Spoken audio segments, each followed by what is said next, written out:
everyone, and welcome to the 10th episode of Not Just Numbers, Honest Conversations with a Financial Advisor and Lawyer.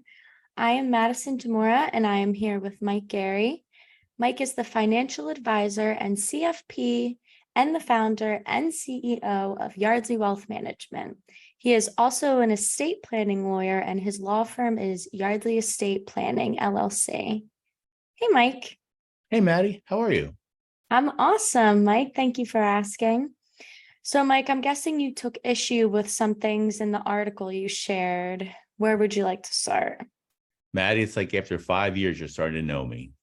First, the article is titled Older Americans Invest Like 30-Year-Olds, and it was in the Wall Street Journal in July. We'll put a link to the article in the show notes.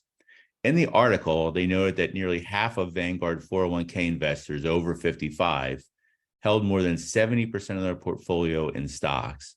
And at Fidelity, nearly 4 in 10 investors aged 65 to 69 hold 2/3 or more of their portfolios in stocks. So what's wrong with that? Well, they picked a couple of data points that don't necessarily mean anything. First, most people over 50 have multiple accounts. Most of our clients consolidate accounts when they move them to us and still usually wind up with more than one account per person. They typically have 3 or 4 per person when they initially reach out to us or more. So a married couple having 6, 7, even 10 accounts would be something we see all the time. It's not unusual at all. So if in one of those accounts, a client had a high percentage of stocks, that doesn't mean that overall they have a high percentage of stocks. So is there a reason that your clients have more than one account typically? Sure. Most clients have an IRA of some sorts, previously almost always from a previous job. They will have brokerage accounts often, and a lot of times they'll have a Roth IRA.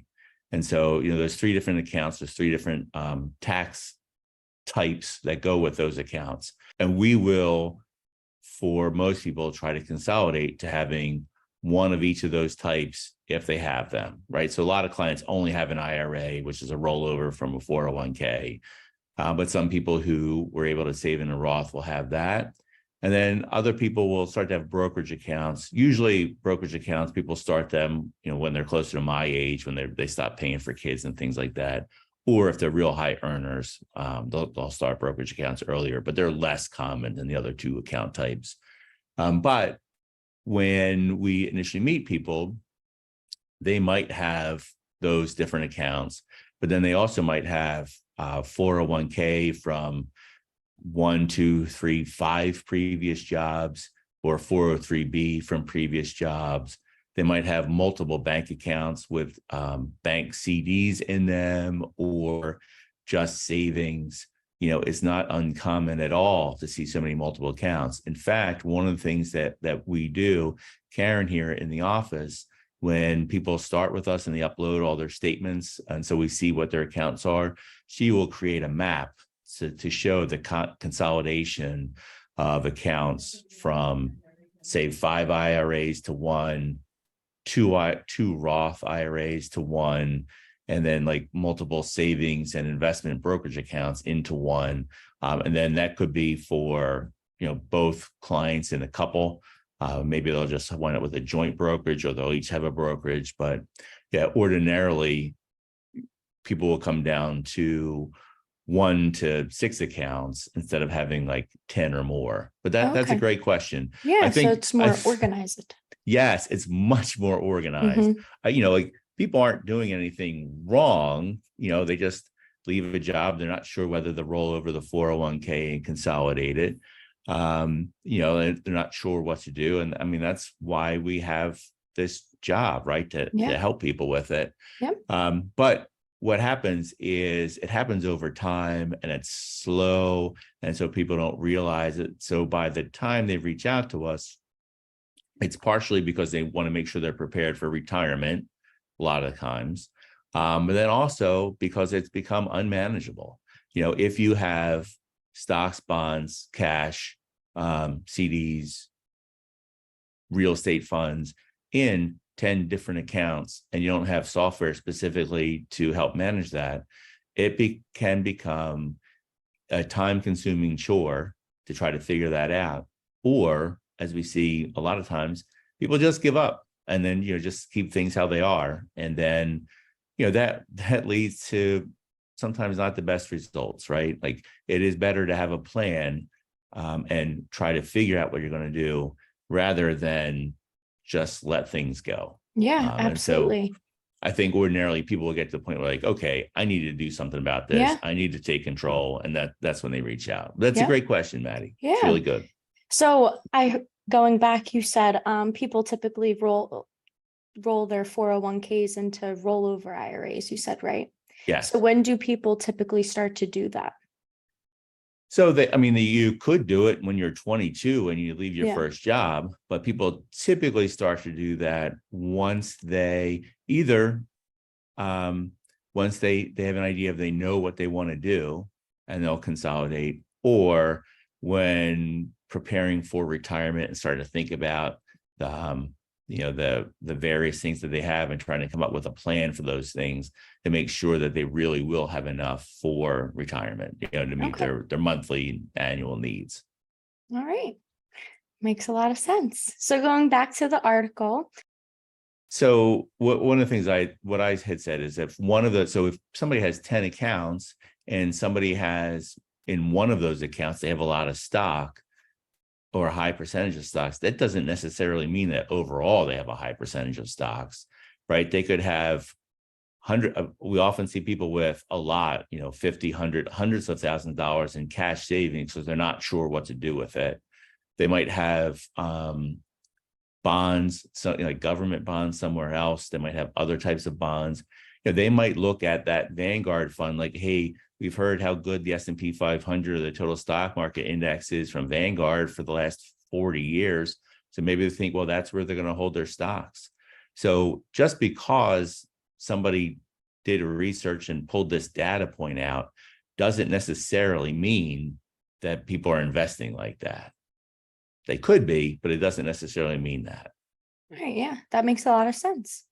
The other thing is they might not have bonds now because after years of very low returns from bonds, and then last year they had negative returns. Maybe they got spooked and recently switched to having more stocks. Maybe that just happened. Or maybe, like, as I said, they have stocks and cash, and those account holders have like piles of cash sitting somewhere else, but they just have stocks in that 401k. You really can't draw accurate conclusions by looking at one account. Any other issues? Of course. Okay, so the article stated that at Fidelity, nearly 4 in 10 investors aged 65 to 69 hold about 2/3 or more of their portfolio in stocks. What does that mean, and is it wrong? So does that mean that more than 6 in 10 hold less than 2/3, and is that wrong? This is the same paper that runs articles every 6 months or so about whether the 60-40 portfolio is alive or dead or making a comeback. Well, 2/3 of 66 and 2/3 is 66 and 2/3%, which is not far off from a 60-40 portfolio. Does the article anywhere say what portfolio people should have? I don't believe it does. I think you're right. I didn't see it either. So what portfolio should retirees have? What percentage should they have allocated to stocks? So what's my most common answer to you, Maddie? It depends. All right. So for many years, we used a 50-50 stock bond allocation for a lot of retired clients, because that's what Bill Bengen used when he did his famous research in the early 90s, in which he came up with the 4% rule. However, more and more over the last 10 years, we've really used that with older retirees or the risk averse. And I've used a 65-35 allocation for most current retirees, and then those that are close to retirement. Of course, we have a client or two with less than 50% in stocks and several with 80% or more. It really depends on the client situation. Wait, I didn't hear 60-40. Do we not use the 60-40 portfolio? Is that because you think the 60-40 portfolio is dead? Maddie, you are correct in that you didn't hear me say 60-40, because that is not one of our main portfolios. We have several clients who use 60-40 because we think it makes sense for them and that's what they are comfortable with. But our more common portfolio close to that is a 65-35 portfolio. Oh, okay. So it's just a little different. Yep, just a little. We made that tweak a long time ago for a few different reasons. First, like people were living longer, and so a little bit more in stocks made sense to me. Bonds weren't returning that much, so it got harder to put so much money in them.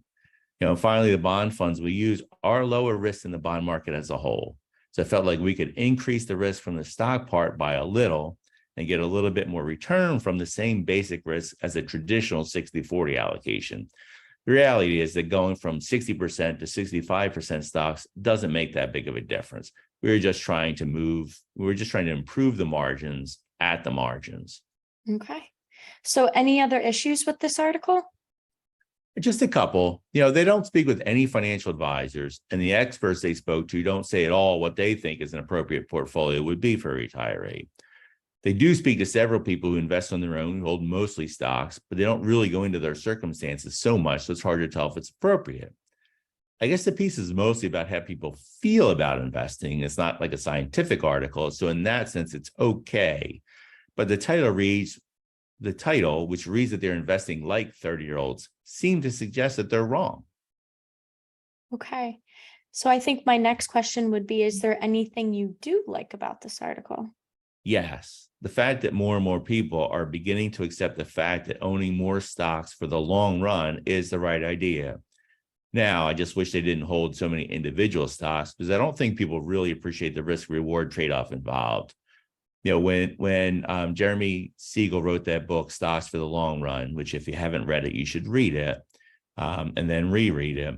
It talks about like the risk-adjusted return from stocks has been better than bonds, cash, and real estate, and it's been that way for more than 200 years. One of the things that I think people took wrong for that is he was saying stocks as an asset class, like if you bought all the stocks that trade on the market. Whereas I think sometimes people think like, oh, if you buy any stock and hold it for a long time, it's going to work out okay. And that's just not actually true. Almost all of the positive returns from the stock market since the Depression have come from like 100 stocks. It really is not a situation where most stocks do well. Most stocks do not do well. Most companies, it's hard, to get a company, start a business, invest in it, get it so that it's big enough to be on the stock, exchange, which is like the top 3,000 to 5,000 companies. There's just not that many, and then sustain that for a long time. So a company like GE that's had serious problems recently, but has been around for more than 100 years, or J&J, just because that's in the news, like those are really outliers. That just does not happen all that often. And so I wish that people would buy baskets of stocks or stocks as an asset class, not just buy a stock because you think it's good and it will always work out. That's just not a reality-based investing plan. Thanks, Maddie. Yes, thank you for highlighting those important considerations. That is literally my job, Madison. Is there anything else you wanted to add? No, I don't think so. Okay.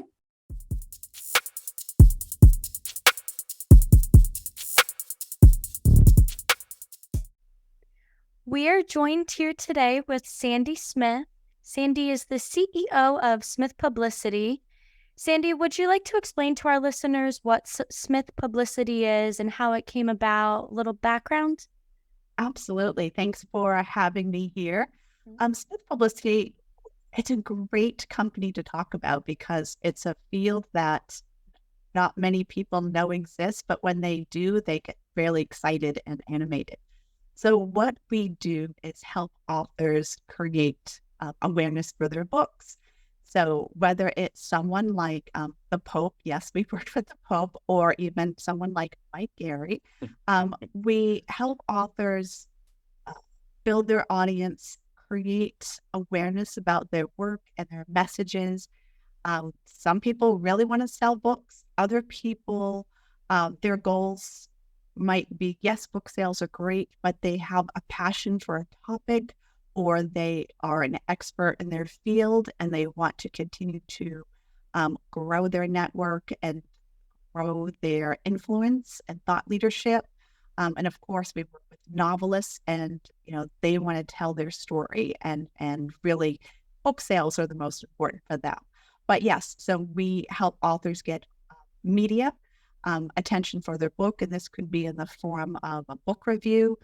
But in the media, they're more interested in not just a book, but how the book can impact the lives of their viewers, listeners, readers, and that's the fun of this. So whether it's a bylined article, a podcast interview, feature story, expert commentary, there's all different ways that we can entice the media to see value in an author. And that's the value to the author, is growing their brand, growing their network. So that's what we do, is marketing for authors. So Sandy, you mentioned Mike, Gary, and the Pope. They're so similar. Do you have other types of clients too? No, just Mike and the Pope. That's it.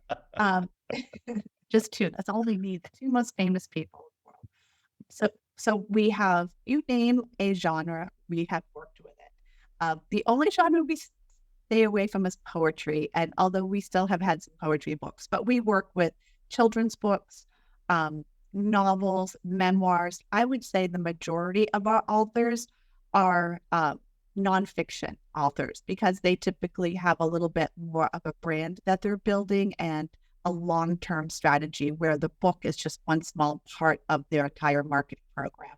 So leadership, personal finance, oh my gosh, from taxes to bold experts.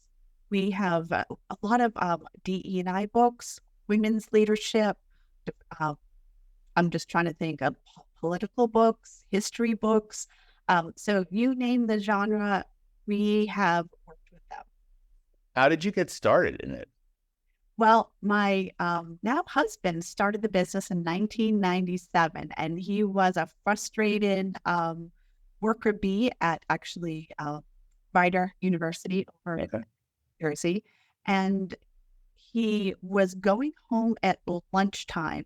This is before really, obviously, technology, and writing for a magazine called Radio Television Interview Reporter. And what this was a physical magazine that producers would get, and there would be ads for people to interview. And so Dan Smith started writing little ads for that represented experts. And so a couple of his clients really liked his writing. He's a brilliant writer. So he started promoting them to get more media coverage. It's really interesting because he didn't come from the world of publishing. He came from kind of a writing background and very scrappy. So he had his first client and a second client, and then he cashed in his 401k and started the business.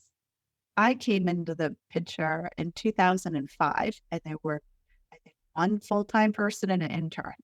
And so I was a stay-at-home mom. My kids were just getting back into school. I was in the board of the PTO, and I worked at our church CCD program, just kind of, still using some of my professional skills, but I was excited to get back into the world. And Madison, this isn't a day, and I'm sure Mike remembers, where there wasn't much flexibility. I came from a corporate world before I had children, where I was in the office from 8 to 6. That was a normal day, and with an hour commute on each side. So it felt like in those days it was all or nothing, right? In it, there weren't that many part-time jobs, especially ones that were at a higher level of thinking. Yeah, there were probably some admin jobs, and admin jobs are fantastic. But back in those days, you were either in or you were out, or not at the same level of career that you left. So my kids went back to school. I saw the ad in the Bucks County Courier Times, back when people look at ads in the newspaper, ads like this big, and it said, book marketing. No idea what that was, but I love books, and I have a background in marketing. So I applied for the job, and I started working there part-time, and you had to work from home because we were actually virtual. He had an office, actually, Yardley, Mike, right near you, behind Yardley Ice House.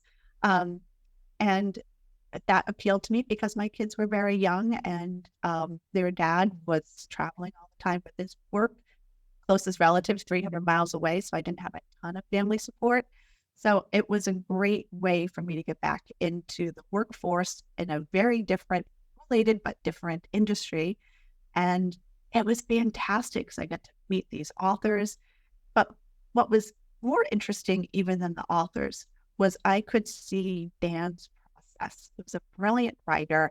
He could make you want to read any book that came across his desk. He had natural instincts for news tie-ins.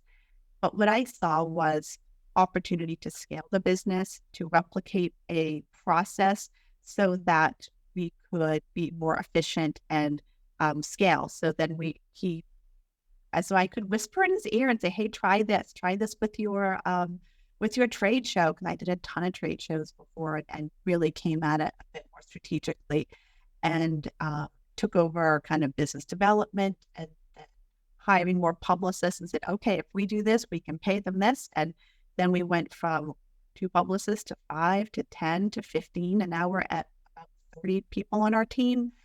So that was really exciting. And Dan and I now married, which is a whole other podcast. But what was really exciting was to see the potential. And at first, it wasn't my money. It was just like whispering in his ear, "Hey, try this, do this." But he worked 7 days a week, 15-hour days, entrepreneurial to start. And I have so much respect for that. And I remember when I started, his then wife, his now late wife, I took over for a week so he could go on vacation. And she sent me flowers. She said it was the first time they had a vacation with him fully present years. Because Mike, as you know, as an entrepreneur, you're doing everything. Right. From A to Z. So I was so happy to be able to do that for their family and just continue to test my skills and be creative. And that was really the fun. So that's how it all kind of evolved. And one of the biggest ways we evolved is tapping into people who had a similar background as I did, women who were moms, who were professionals, who took a step back from their career to spend time with their children and were ready and eager to get back, but needed some flexibility, needed that work from home or a hybrid. And this is before, Right. felt like decades before COVID. And so it was a great model because people could work part-time, they could work full-time, they scaled back in the summer when their families needed them. And as a professional, I felt really good to be able to offer that type of work environment to other moms and people like myself who were really excited to get back to the workforce, but had it would have been hard to go back to that kind of a house every day at 6 and get back every day at 7 p.m. that we grew up. Right. So Dan was so smart to hire you like that. Right. Wow. And it's way before it was so common. And, so Maddie, from my perspective, that gives me like nightmares of time in the 90s and late 80s, I guess, where you just like, even if you were done everything that seemed to need to be done and it was 5:30, you couldn't leave the office without getting like side-eyed glances from other coworkers and your boss. And I can't tell you how much more rewarding it was leaving there, even though I worked so much more that was on my schedule. And so if we wanted to go to see the girls' games, we could do that. And then I'd just go back and work, the laptop and, all the technology wasn't there then, but enough was, that you could do that. And it's such a different thing. If there was an upside of COVID, it was the fact that, you can, if you have a professional who's trying to do a good job, they don't need to be like, at their desk at a certain time, like looking like they're working. Like, let them live their lives and be productive employees. And, if you hire the right people, good things happen. We're fortunate, that we have people that have been here for a while now, Karen, Sandra, they've each been here for 8 and 4 years. And, if they need to get something done, it's okay because they're not they're not ever going to like let their work slip, No. like, yeah, You that, give them the parameters and the goals, and you say, go. And right. they can do it. I used to get up at 5 in the morning person. I used to get up at 5 in the morning, and I would work, Mike, from, 5 to, 7:30 before, then I would switch and get the kids off the bus, and then work until, 10, especially on the summer, I could work Right. longer. But I would get more done between, 5 a.m. and 10 than most people did in the normal 8 to 5 job. Of course, I'd have touch points during the day and clients and things, but I was able to, it wasn't always easy, but I Yeah. had that flexibility. I'd pick up my daughter when she was in middle school every day at 3, every single day at 3, because she didn't have a bus, and now they do, but it was a 2-mile walk. And it was just a lot for her. Right. And for me, so I wanted to pick her up and I wanted to be there for her. Could she have walked? Of course. But I remember one time being on a call, and Dan was on the call too with a client, and I said to him, I'm going to run to this. I have to run to pick up Katie. And he was like, sure. I said, hold the call, like keep it going. And I ran, it was 2 minutes away, came back, picked up the call and kept going. Couldn't do that on Zoom. Right. Mike, you're right. The side eye of the pressure to be, the first one in, the last one out Right. of your job, even if you didn't need to be there, that equated the good worker. Right. And what's interesting is one of the books I have is Trisha Tim. We're working with, we just finished a year with Trisha, and she's owning your identity at work. And she's Hispanic, which is part of her book, and how she had to hide that when she's very, very prestigious lawyer. But she's around our age, Mike. Like, reading through what she had to do just brought me back. Like you said, she told her boss she was expecting her first child. Her boss didn't talk to her and said, you disappointed me. And then she had to hide that she was a mother, and she was the breadwinner of the family. So her husband took care of the baby, and he would have to bring the baby to the parking garage so she could nurse at like lunchtime, Right. and follow her to meetings. And so she could dash out to, it's just, I'm hoping that women today, for the most part, have much, and parents all together have much Right. better flexibility, so you can bring your authentic self to work. And I think what happened to really help him was his late wife was a school teacher. And so her job was very much, of course, in the classroom and flexible.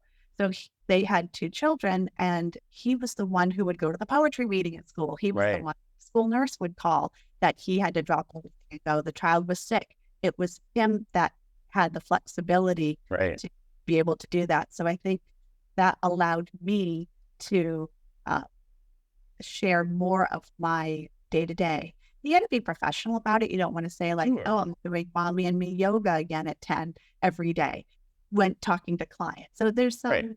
discretion there, but you can't do that. And give professionals, and it doesn't matter if they have children or not, but just give people, as you said, Mike, that flexibility to deal with life and work in a way that you trust them to do so. Right. Right. Yeah. When you have people who are good at their jobs, right, and like it's so important for your company, and I, Karen and Sandra interact with clients all the time, and I have no doubt ever that they're going to do the right thing, right? Mm-hmm. Like, and so, yes, it's like thinking about the way it was 20 or 30 years ago. It seems so silly or stupid in hindsight, right? That you had to be like at that desk. So how do you, and then like, how would you go to the bank? How would you have a doctor's appointment? Like, How would you accept that delivery? Your heat's broken, or cables coming between 9 and 12. Just JK, they're really coming at 4:30. I mean, and then you're wasting one of your, 10 vacation days on waiting for the cable person to come. Right. Right. So, and the other thing that we're seeing a lot is, and Mike, again, at our age, we get to see different stages, is caring for elderly, caring for that generation as well. So it's not just children, it's your, aging parents, or even, taking your pet to the vet. being not having to take a sick day because your dog is, not Right. doing, like, okay, I'm taking an hour or two here. Well, work's still going to get done. And something that I learned many, many years ago at doing this is not to make rules because of one person, right? So, of course, we've had many employees. Sure. And if one person kind of, a lack of a better word, like took advantage of that policy, you don't change the rules for everybody. You Right. just, and with that one person, if someone's like, oh, they're missing a bit too much, there's too much going on in their life that they're not showing up and getting their job done, you don't say, okay, everyone's going to come back to the office 9 to 5. Right. That's it. Yeah. Right. It sounds like what an elementary school teacher who's lost control of the class would do, instead of talking to that individual and saying, like, listen, that's not working. We need to fix whatever needs to be fixed, instead of like holding the whole company hostage over that. Right. And how many times do we get in trouble because the other kid, this is probably a tactic though, like couldn't sit still, so we all lost, recess privilege or something. Right. Yeah. But yeah, that was something that and I talked to Dan and our team here about that, is we try to trust everybody until they maybe some coaching or some guidance Right. on a strategy, because not everybody can work remotely or have that flexibility. They need a little more guidance, and that's okay as long as we have a system in place that supports what breaks them shine. Right. Right. If it's a known issue or quantity, let's say, and then you have a way of making it still work and be successful, that's the important thing, right? And sometimes that's hard to figure out. And sometimes it takes a little patience or understanding. Yeah, and you don't want to punish everybody, because not punish, but change the rules, I Sure. should say, for Right. someone who may be struggling with a more independent workflow. Works good. Right. Sandy, how is business going? Business is going well. Summer was a little bit slower than normal, and we just talked. We have a fractional CFO. We had our meeting yesterday, and he's saying across all industries, it's a little bit slower, but they have 100 clients, and just looking at different economic trends.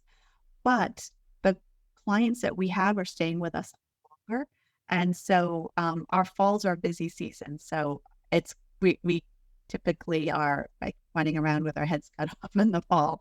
So in the summer, what we've been doing as we are just slightly below capacity wise we'd like to be, we're taking that time to kind of invest in some of the foundational material where our team is updating training manuals or giving extra love to the clients that we have. So we have great processes when we have that downtime, because in the fall, there's not going to be any extra time for updating, training procedures or documentation or consultation or writing extra articles, because we'll be hitting the ground running.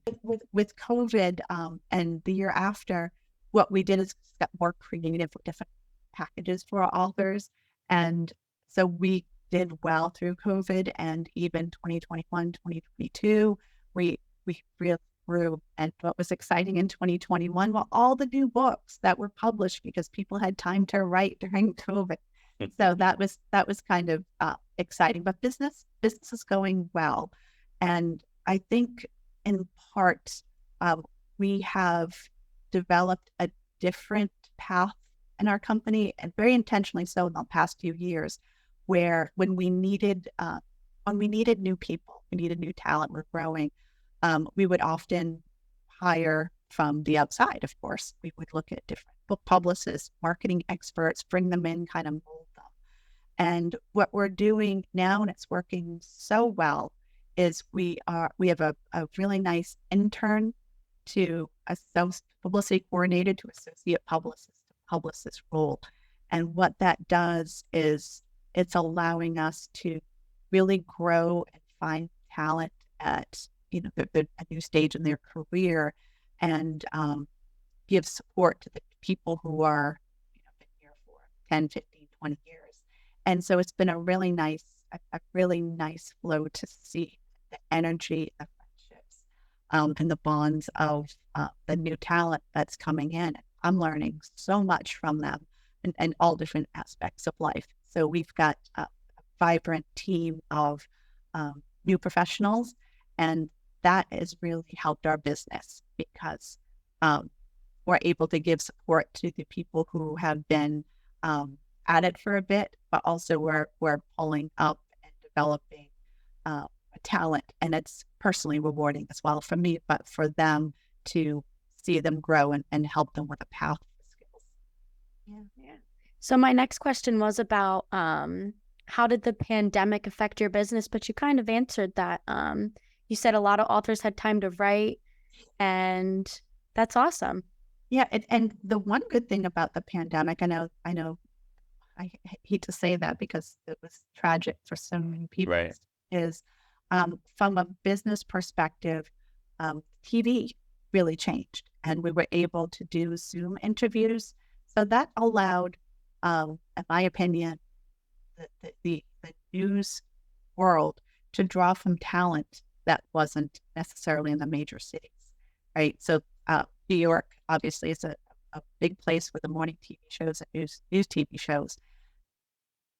From take a step back from publicity, we would get authors, say, on the Today Show or Good Morning America. It doesn't happen every day, but it happens regularly. And sometimes they would fly there from wherever, they would get to the studio, and then a breaking news story would happen and they would have to be postponed, especially more than the news stories, say the Today Show type of format.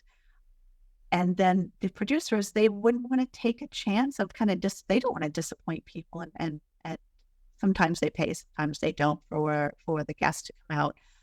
Most times they don't. But so they would kind of draw from their local talent. Now with the pandemic, with Zoom, they were able to interview people, and it didn't take that person, 2 days out of their schedule to get to New York and hotel and flights. And they could just show up. And so that was fantastic.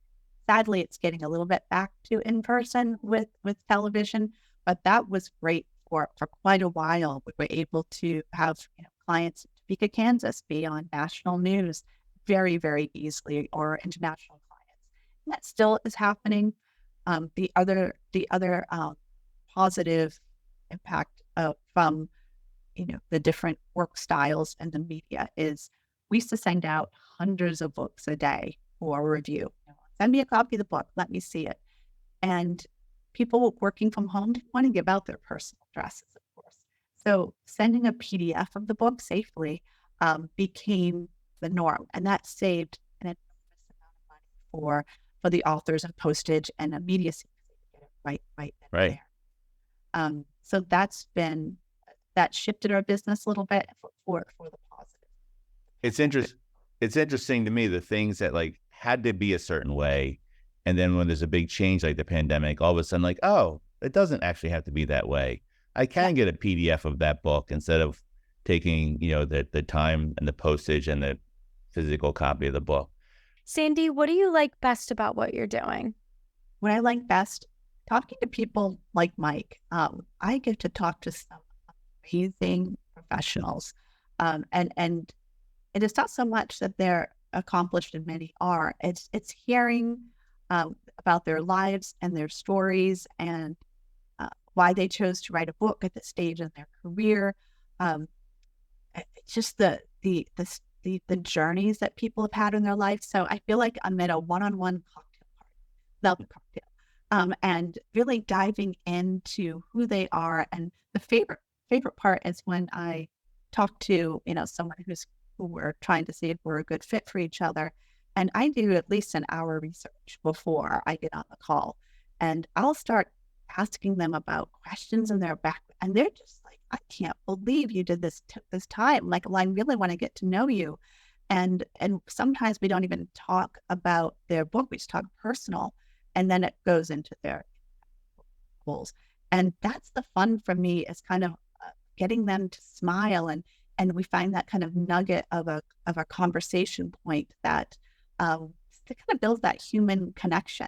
And that's a lot of fun. And then I see their jaw-dropping credentials, what they've done in some world stage or a very passion project that they're truly changing lives with their work, from people who have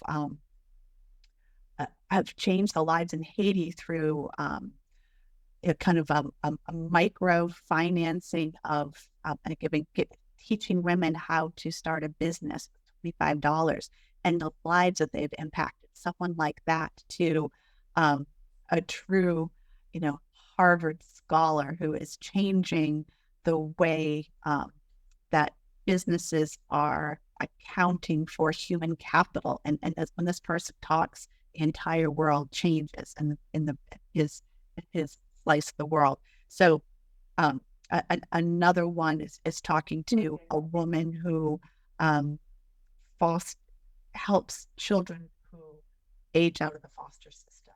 And what a beautiful human being she is.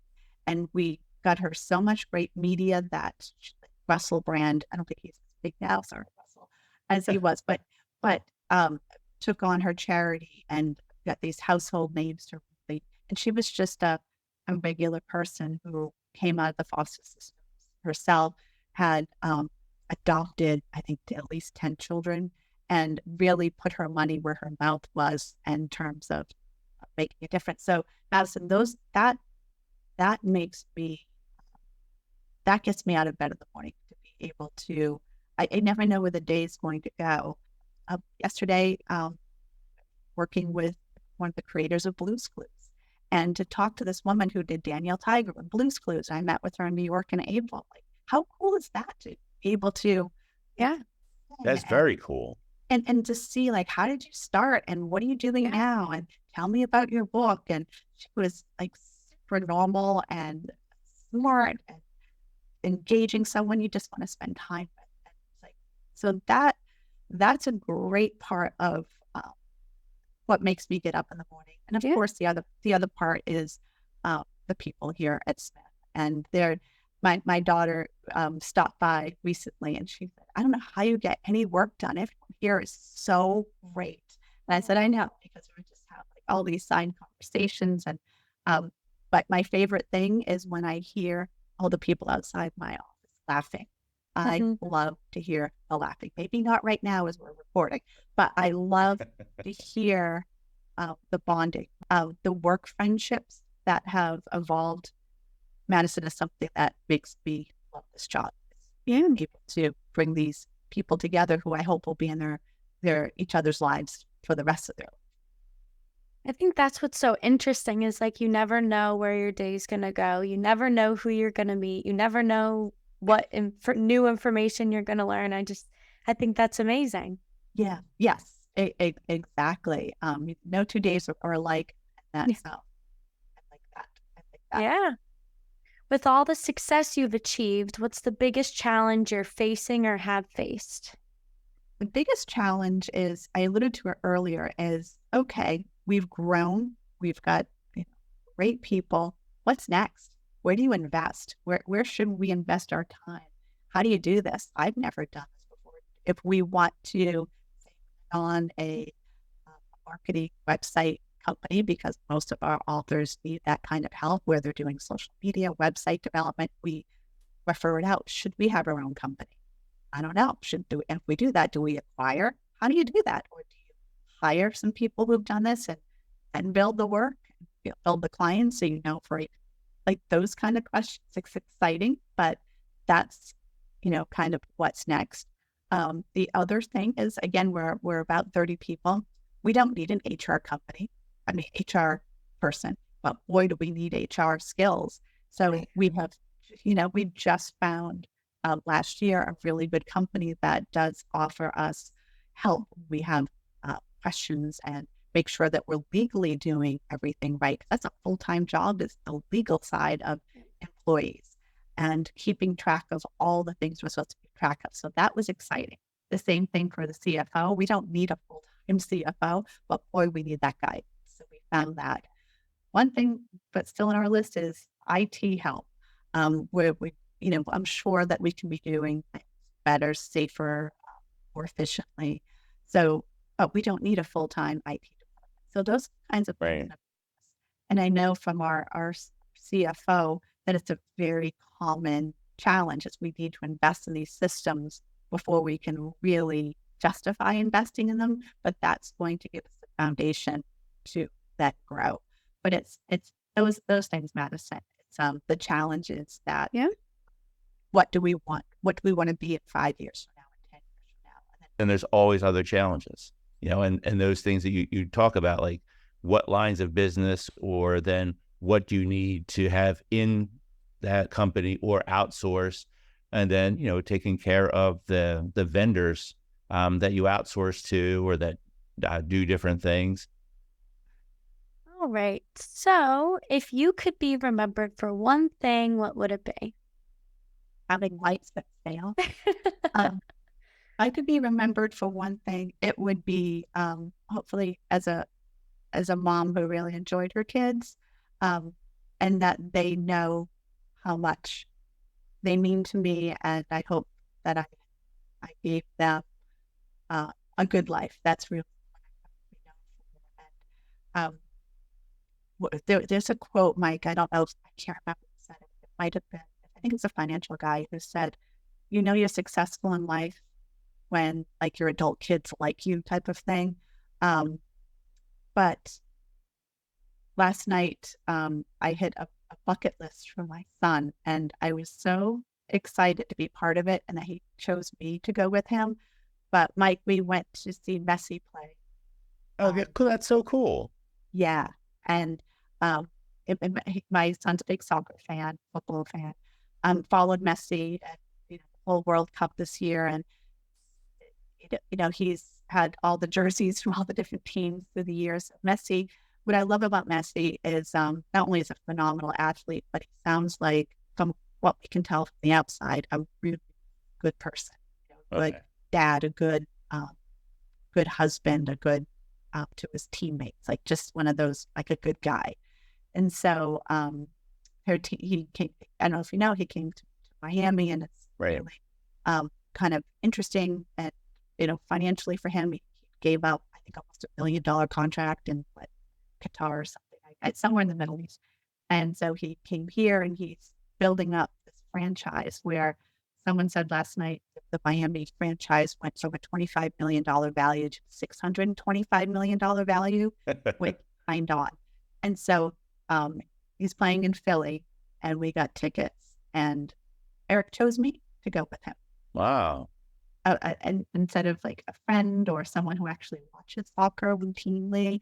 And that was, Madison, like, that's, to me, it's great. Now, will they always like me? I don't know. Maybe not. I'm sure I'll be very annoying, or, life takes turns, and, you come together, come apart, kind of thing, for sure. But I hope that they look back at their childhood with fond memories. But I do have a little savings account for their therapy, which I'm sure from parenting decisions. But yeah, it's having a fantastic company that does well, and then I enjoy, and having a beautiful team of people here. Many of them have started out with as right out of college, and now they're our president and vice president. So just to see that longevity, very proud of that. But it's really, I hope I'm a good parent. And also, to my dad, who's still with me and up in Massachusetts, every day I try to talk with him, email him, and it's so hard just since I want him to move here, but he's not quite ready to give up his independence. Is that I hope that he knows how important he is to me, and that I've been able to, oh gosh, the guilt, Mike, is knowing that I'm helping him as he ages, because he was such a great parent. I want to be a good parent to him, which also I hope my kids see how important it is to support the people in your life, no matter what's going on with that. Because he's older now, and he's not the same, but he still has so much to give, and so valuable and beloved by everybody. So I hope my kids see the honoring of that as well. So I think this goes back. Oh, that's good. I'm sure they will see that, Sandy. Sandy, we know your time is incredibly valuable, and we greatly appreciate you spending time with us. For those watching and listening and want to learn more about Smith Publicity, where is the best place for them to find you? Sure. Our website is www.smithpublicity.com. I feel like I'm on NPR saying that. And also, if anyone wants to connect with me, LinkedIn is probably the best place. And it's Sandra Poirier Smith, because it's a lot of Sandy Smiths.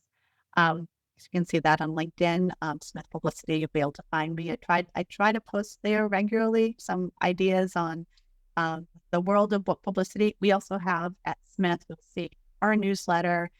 We have a podcast as well, blog. So there's a lot of educational information up there. So if you're interested in the crazy world of book publicity, book marketing, come on over. You'll get more than you bargained for. But yeah, a lot of information there. Wonderful. Excellent. Thank you so much, Sandy. This was great. Thank you. Thank you. You really have done a great job with your career. You're a good mom. Like, yeah, I love having you. It's awesome.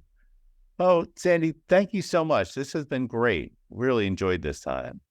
Oh, well, thank you for having me. I hope it's been a nice session for you both. And it's so humbling to have people ask about your life. So thank you for having me. Oh, Absolutely. For more information on Yardley Wealth Management or Yardley Estate Planning, you can visit our website at yardleywealth.net and yardleyestate.net. You can also follow us on socials at Yardley Wealth Management. This podcast has been produced by Madison Demora and Mike Gary with the technical and artistic help from Poe Productions.